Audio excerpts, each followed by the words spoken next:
EV, a space where we see you evolving more and more. What can we expect in the coming years? Well, sustainability is a very, very important cause, that our state has been championing. And one of the things we do on the EV space is not just electric vehicles, but also energy storage policy as well. We've come out with a very comprehensive EV and storage policy, which is attracting large number of investments. In fact, world's largest three-wheeler plant, owned by an American company called BRS, is being set up in Telangana. Likewise, a Chinese company called BYD, whose Indian arm is called Electra, setting up a large bus manufacturing facility.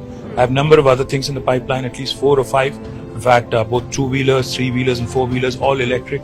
So mobility, and especially electric mobility. And we are even conceptualizing, in fact, we are in the last leg of conceptualizing the creation of a mobility cluster in Telangana. So all in all, what we would like to see is not just manufacturing happening, but also research and development. A lot of adoption of EVs also happen, and also a lot of new storage, research and development happen in my state. So it's a comprehensive ecosystem that we focused on, not just one piece of the puzzle. I find EV interesting because anyways, manufacturing in automobiles is not something that we conventionally see Telangana as. A lot of neighboring states have sort of championed that cause, but this is going to be, you say, a prime focus moving forward, right? Absolutely. In fact, see, the way to think of EVs is a lot of people make this mistake of assuming that EV is a variation of an automobile. It's not.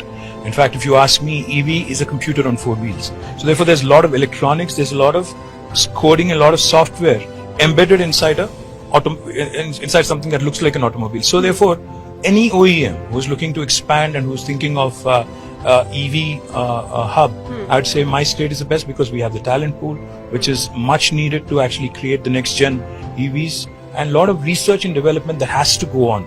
If you have to remain on the cutting edge of autonomous driving, of number of other things that are being seen across the world. In fact, I have to share with you, large number of EV companies have already set up their research and development facilities in Hyderabad. Fisker is a large... But are we just compiling things together, or are we actually producing them? And it comes to batteries also. They're currently involved in research and development, which is of course all on their computers. But eventually their hope is that they will also start looking at manufacturing, because once you have that ecosystem, once you have the research and development wherewithal, I think the automatic extension of that would be setting up a base. And manufacturing is also happening simultaneously. So it's an ideal combination between the two of them.